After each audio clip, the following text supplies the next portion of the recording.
قرآن مجید میں ہے ان اللہ لا یستحی من الحق، کہ اللہ تعالیٰ حق بات بیان کرنے سے حیا نہیں کرتے۔ حدیث میں بھی بعض ایسے مسائل کو اللہ کے رسول نے بیان کیا ہے صلی اللہ علیہ وسلم نے جو بظاہر حیا کے خلاف ہیں، مگر اس لیے بیان کیا کہ اگر آپ صلی اللہ علیہ وسلم بیان نہ کرتے تو لوگ ان بے شرمی کے کاموں میں مبتلا ہو جاتے۔ اسی وجہ سے میں بھی ہمت کر رہا ہوں کہ ایک اور ایسا گناہ جس میں لوگ مبتلا ہیں اور وہ ہے حیا کے خلاف، مگر ہے بہرحال شریعت کا مسئلہ اور لوگ اس میں گناہ میں مبتلا بھی ہیں، اس لیے بتانا ضروری ہے۔ وہ یہ ہے کہ لوگ شادی کے بعد بھی آج کی نوجوان نسل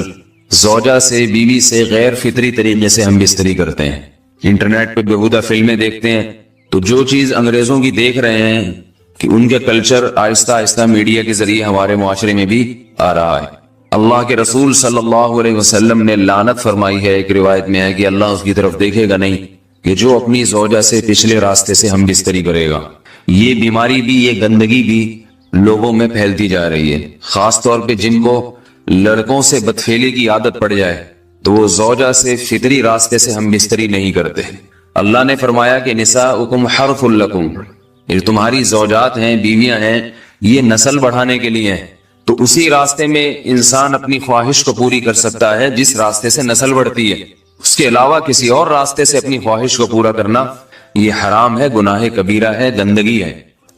ہمارے پاس کیسز آتے ہیں، ایک پاک دامن لڑکی کی شادی ہوتی ہے، لڑکا بھی بظاہر بڑا نیک، لیکن کیا ہے، لڑکا چونکہ ٹھرکی ہوتا ہے، شہوت کا درندہ ہوتا ہے، تو وہ یہ نہیں دیکھتا کہ میں اپنی بری خواہش مٹانے کے لیے میں اپنی زوجہ کو غیر فطری طریقے پر مجبور کیسے کر سکتا ہوں، تو مجبور کرتا ہے پھر اپنی بیوی۔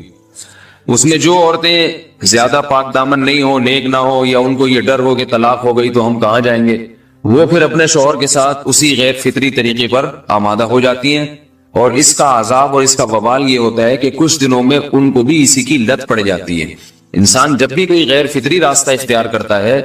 آخرت کا عذاب تو بعد میں، دنیا کا عذاب یہ آتا ہے کہ پھر اس کو لذت فطرت میں آتی نہیں ہے، تو جو راستہ اللہ نے رکھا اس میں اس کو لذت نہیں آئے گی، وہ گندگی میں ہی گھسنے کی کوشش کرے گا، اس کی بھی فطرت خراب ہو جاتی ہے، اور جس کے ساتھ یہ بدفعلی کی جائے اس کی بھی فطرت خراب ہو جاتی ہے، وہ بھی پھر کسی کے قابل نہیں رہتے۔ تو اپنے جان پر رحم کرنا چاہیے۔ ہم انسان ہیں، ہم درندے نہیں ہیں، ہم گھوڑے نہیں ہیں، ہم گدھے نہیں ہیں، ہم جانور نہیں ہیں، ہم انگریز نہیں ہیں۔ انگریز نے تو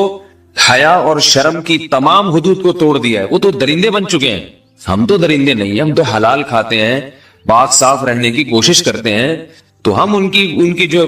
کلچر دیکھ کے ہم ویسے درندے بننے کی کوشش کیوں کریں؟ تو یہ بہت بڑا وبال ہے، بہت بڑی برائی ہے جو ہمارے معاشرے میں آہستہ آہستہ جڑ پکڑتی جا رہی ہے، اور اس سے بیماریاں بھی پھیلتی ہیں۔ غیر فطری طریقہ ہے، بیماریاں بھی پھیلتی۔ ایسے کیسز آتے ہیں کہ جناب وہ